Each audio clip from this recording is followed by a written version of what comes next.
The glass elevator at Morgan Technologies rose smoothly to the gleaming tower, each floor marking another step toward a moment I'd planned for 2 years. I adjusted my simple gray blazer, purchased from a department store, nothing like the designer suits surrounding me in this corporate cathedral of steel and glass. Going up, a man in an impeccable navy suit stepped in, barely glancing at me. I nodded, letting him assume I was just another low-level employee. If he only knew. My phone buzzed, another text from Marcus, my brother. "Where are you? Remember what we discussed. Stay in the back. Don't draw attention. This is my night." I didn't respond. Instead, I watched the floor numbers climb. 38, 39, 40.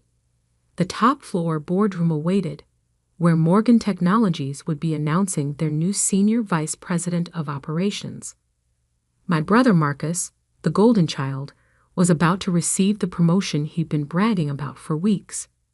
Growing up, Marcus had always been our parents' pride and joy.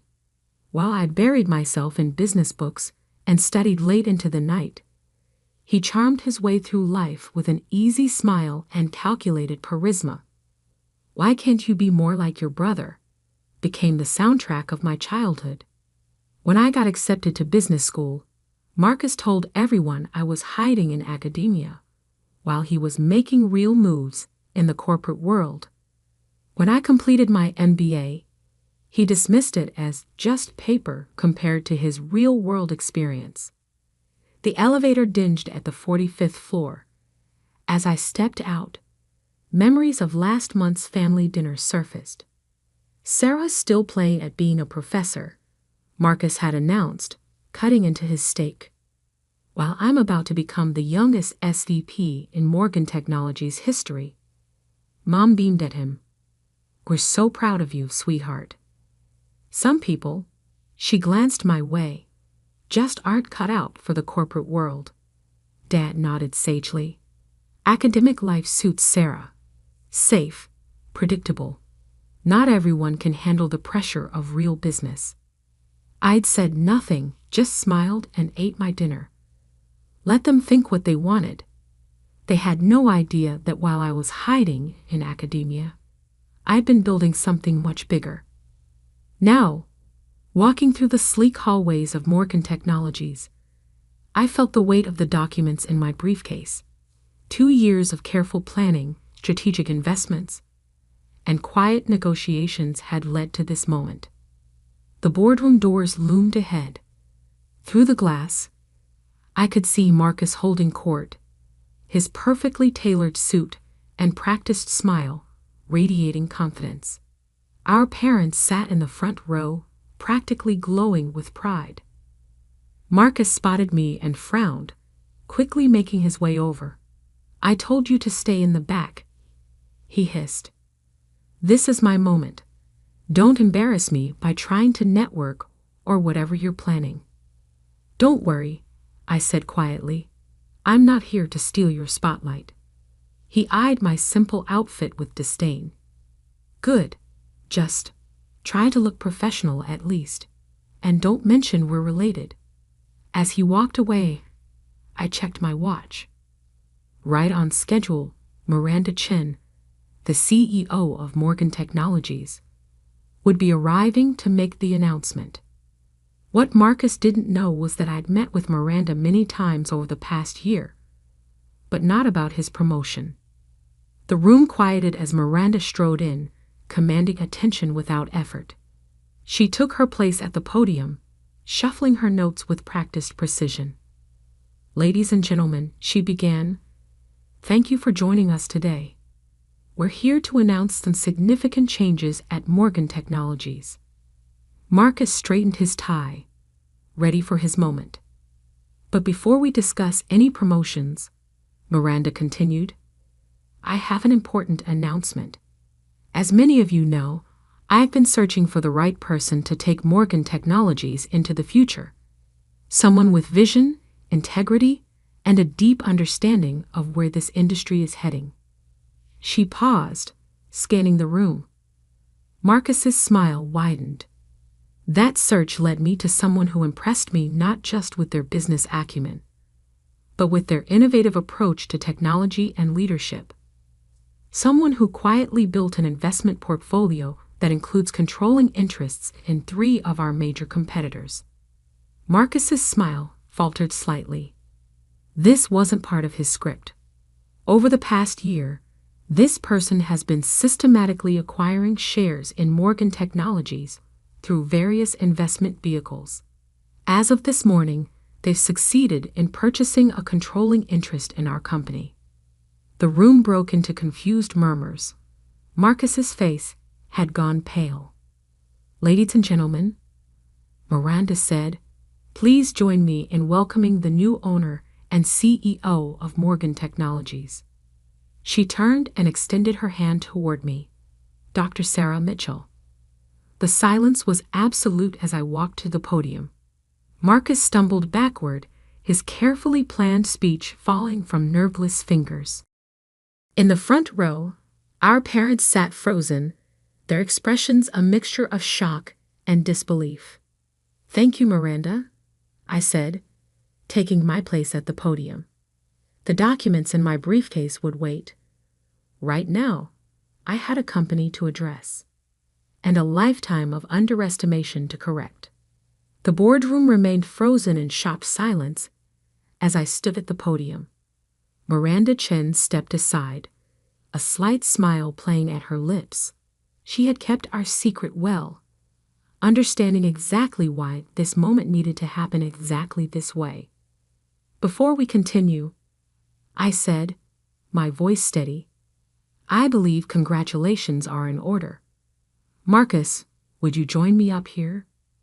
My brother's face had turned an interesting shade of gray. He stood rooted to his spot, designer suit suddenly seeming too tight at the collar. Our parents remained motionless in their front row seats, mother's perfectly manicured hands gripping her purse so tightly our knuckles had gone white. "Marcus," I repeated, letting authority fill my voice, "please."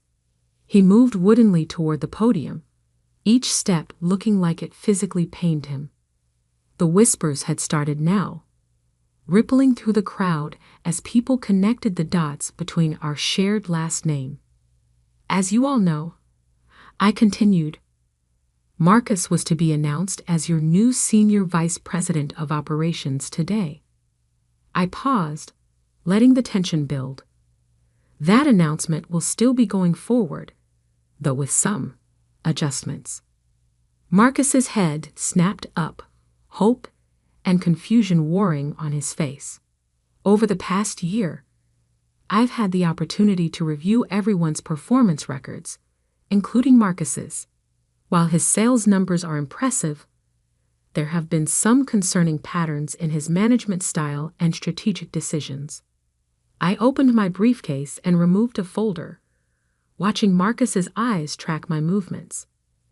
Specifically, the Harrison account proposal from last quarter. I held up a document, the one where you took credit for Jennifer Torres's work while she was on maternity leave. The color drained from Marcus's face. In the audience, a young woman in a charcoal suit sat straighter. "Or the Stevens Technology merger," I continued, extracting another file, "where you conveniently failed to mention the massive pension liability that would come with the acquisition. The liability you discovered during due diligence but chose to hide." That's taken out of context," Marcus stammered, finding his voice. "You don't understand how business works in the real world. Sometimes you have to make morally questionable decisions to get ahead." I finished for him. "Steal credit from your subordinates. Hide critical information from the board." Our father stood up suddenly. "Now see here," he blustered, his face reddening. "You can't just walk in here and start making accusations. Marcus has worked his way up through a combination of charm, manipulation, and taking credit for others' work." I cut in. "Yes, I know exactly how he's worked his way up. I've spent the last year reviewing every decision, every proposal, every partnership he's been involved with. I turn to address the room at large. Morgan Technologies has an incredible team of dedicated, innovative professionals. People who work hard, support each other, and operate with integrity. Starting today, those are the people who will be recognized and rewarded. My eyes found Jennifer Torres in the crowd. Ms. Torres, I'd like to meet with you tomorrow morning to discuss your actual contributions to the Harrison Project and your thoughts on leading the new digital transformation initiative. Jennifer sat up straighter, a slow smile spreading across her face as Marcus seemed to shrink beside me. This is ridiculous. Our mother's voice cut through the room as she stood, designer heels clicking on the hardwood floor. Sarah, you've always been jealous of your brother's success. This little power play of yours. Mrs. Mitchell, Miranda interrupted smoothly. Perhaps we should continue this family discussion privately. The board and I have some organizational announcements to make. I nodded. My office, I said, indicating the large corner office that had been prepared over the past week. Now, as our parents and Marcus followed me into the office, I could hear Miranda beginning to outline the company's new direction to the assembled employees. The heavy door clicked shut behind us, muffling the sound. Have you lost your mind? Marcus exploded the moment we were alone. You can't just walk in here and... I can and I did. I replied calmly, taking my seat behind the desk. I own 51% of Morgan Technologies now. Every decision, every promotion, every strategic move goes through me. How? Our father demanded. Where did you get that kind of money? This company is worth billions. I leaned back in my chair. Remember that silly little consulting firm I started during my hiding in academia phase? Turns out there's good money in helping tech companies optimize their operations and identify acquisition targets. I smiled. Very good money, when you do it right. But you live in that tiny apartment. Our mother protested. You drive a used car. You shop at department stores. Because I was investing everything into building something bigger, I opened my laptop. Now let's discuss Marcus's new position. New position? Marcus sputtered. I'm supposed to be senior vice president. You were, I agreed.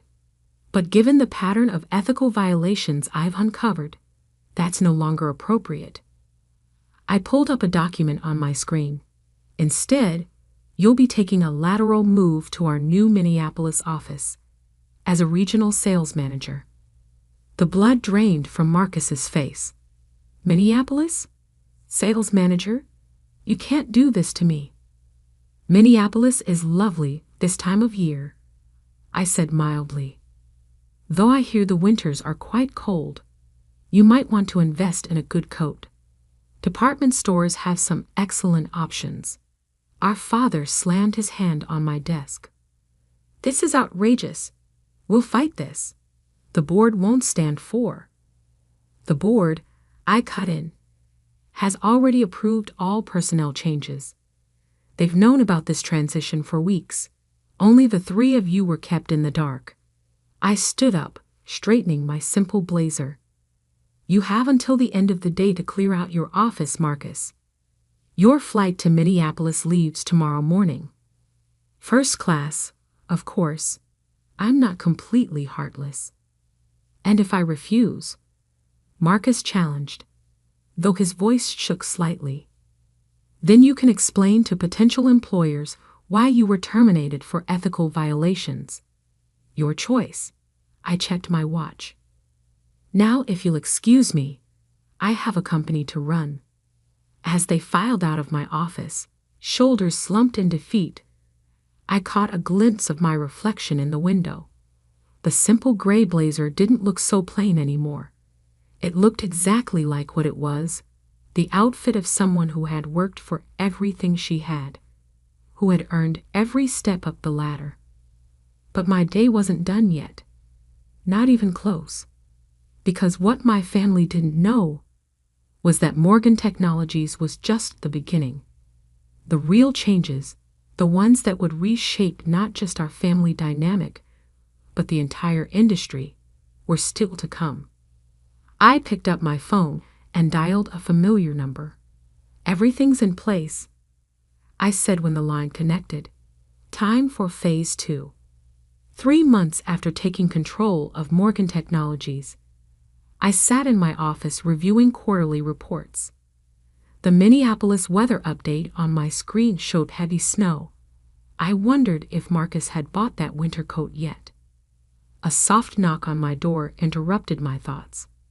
"Come in," I called, already knowing who it would be. Jennifer Torres entered, carrying a tablet and looking considerably more confident than she had 3 months ago. As the new head of digital transformation, she'd already implemented changes that had increased efficiency by 30%. "The Stevens technology audit is complete," she reported, taking a seat. "You were right about the pension liability being just the tip of the iceberg. We've uncovered at least a dozen other issues Marcus tried to hide." I nodded, unsurprised. "Send me the full report. And Jennifer, good work." She smiled, the smile of someone who was finally being recognized for their talents. "There's something else. Your parents are in the lobby." I glanced at my calendar, though I already knew it was empty. "Send them up." While waiting, I opened my desk drawer and removed a thick manila envelope. Inside were documents I'd been preparing for weeks, ever since Phase 2 had begun. My parents entered without knocking. Mom looked thinner, her designer outfit from last season showing signs of wear. Dad's golf tan had faded, and his shoulders stooped slightly. "Sarah," Mom started, her voice carrying forced brightness, "we've been trying to reach you." "I've been busy," I replied coolly. "Running a company takes considerable time. Please sit." They settled into the chairs across from my desk, looking uncomfortable. The silence stretched. "It's about Marcus," Dad finally said.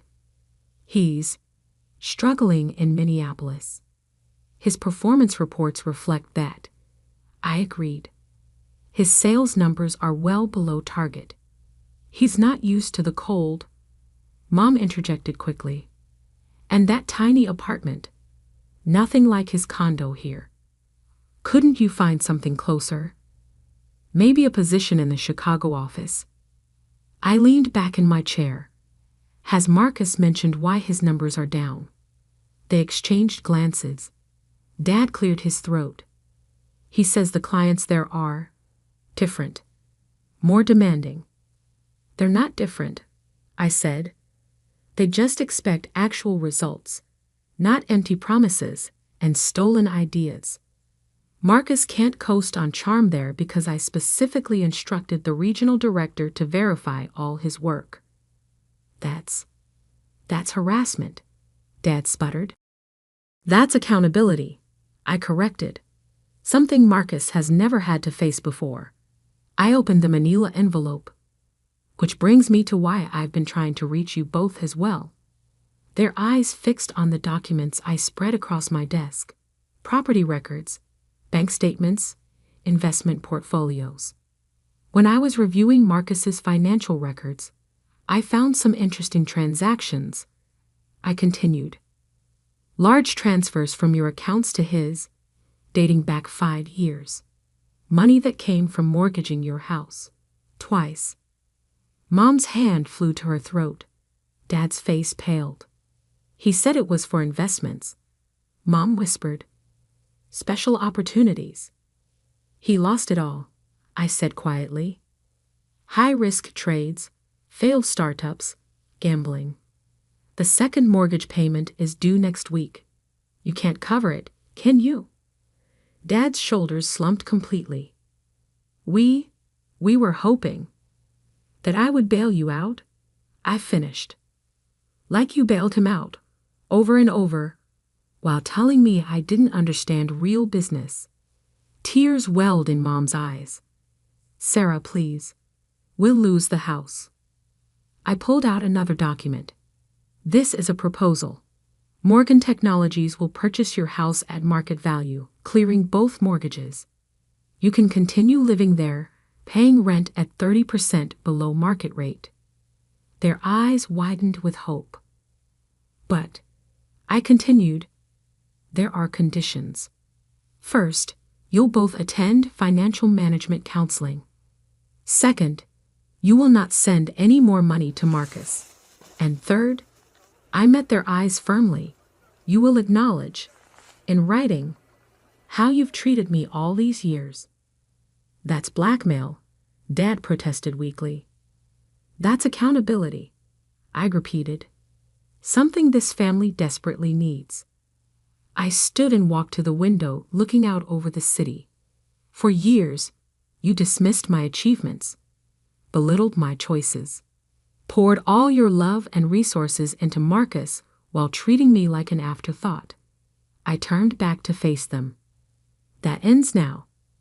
Mom was crying openly now. Dad stared at his hands. The choice is yours, I said. Sign the agreement, keep your home, and maybe, we can build something new from the ashes of what this family has become. Or don't sign, lose the house, and continue enabling Marcus's destructive behavior. I placed a pen on the desk between them. But understand this, I'm not doing this for revenge. I'm doing this because sometimes love means forcing people to face hard truths. The silence stretched for a long moment. Then slowly, Dad reached for the pen. As they signed, my phone buzzed with a text from Minneapolis. Marcus had finally hit rock bottom, admitting to his regional director that he needed help. I'd already arranged for him to enter a program that would address his gambling addiction and teach him actual business ethics.